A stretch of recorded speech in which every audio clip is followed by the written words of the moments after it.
میں سمجھتی ہوں کہ اگر پی ٹی آئی واقعی سنجیدہ ہے مذاکرات کے بارے میں اور چلو دیر آئے درست آئے، اگر ان کو واقعی ان کے دل میں پاکستان کا، تو ان کو یہ بھی سمجھنا چاہیے کہ 9 مئی کے اندر ملوث تمام کردار جو ہیں وہ پاکستان کی بھی دشمن ہے، اور اگر ان کو سزا ہو رہی ہے تو I think P T I as a party should also support it and سے کہ جی ٹھیک ہے، اگر کسی نے کچھ غلط کیا ہے تو ہم اس کے ساتھ کھڑے، بیکاز پاکستان کی بہتری ہے نا، پاکستان کی ریاست کے اوپر حملہ کیا گیا ہے.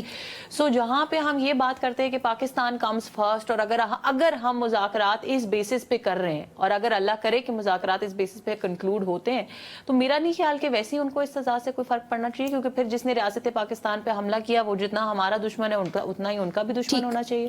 اچھا آمنہ، آپ کی جماعت جب کل فرسٹ فیز ہونے جا رہا ہے، جب پہلی میٹنگ ایک طرح سے کہہ سکتے ہیں کل ہونے جا رہی ہے، اسپیکر بھی وہاں پہ موجود ہوں گے، باقی کمیٹیز بھی موجود ہیں، اس پہ پاکستان تحریک انصاف تو بتا چکی کہ ہمیں یہ چاہیے، حکومت کیا مانگے گی تحریک انصاف سے، کہ تحریک انصاف کیا کرے کہ آپ حکومت ان کی بات پوری کرے گی؟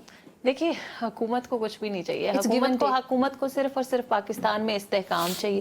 حکومت کو پاکستان کی ترقی چاہیے، پاکستان کے عوام کی خوشحالی چاہیے. That's all what the government wants, and not just the government. That is what PMLN wants.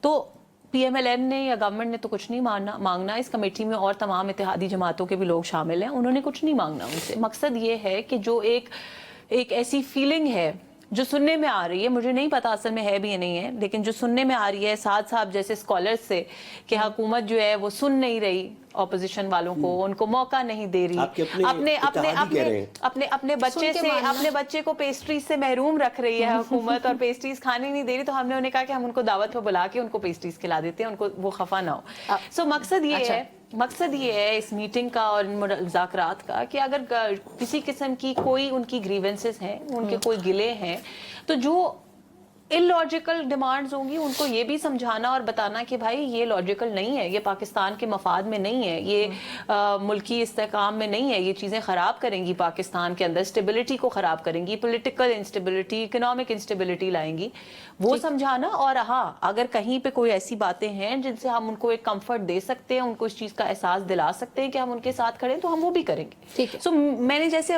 کل بھی کہا تھا کہ مڈل وے نکالنا جو ہے وہ مقصد ہے مذاکرات کا.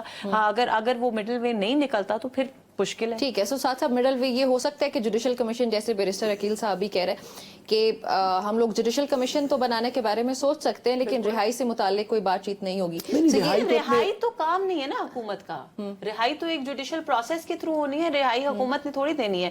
یا تو آپ یہ کہتے کہ وہ وزیر اعظم ہاؤس کے کسی واش روم میں بند ہیں، جس طرح وہ عمران خان کے زمانے میں لوگ ہو جایا کرتے تھے، تو ہم ان کو رہا کر دیتے. لیکن وہ تو ایک جوڈیشل پروسیس. دیکھیں، پاکستان تحریک انصاف تو اپنے انداز سے بات کرے گی نا. وہ تو یہ کہتے ہیں کہ ہمارے جو کیسز ہیں وہ سیاسی کیسز ہیں، اور ہم لوگوں کو اس لیے وہاں پہ رہائی چاہیے.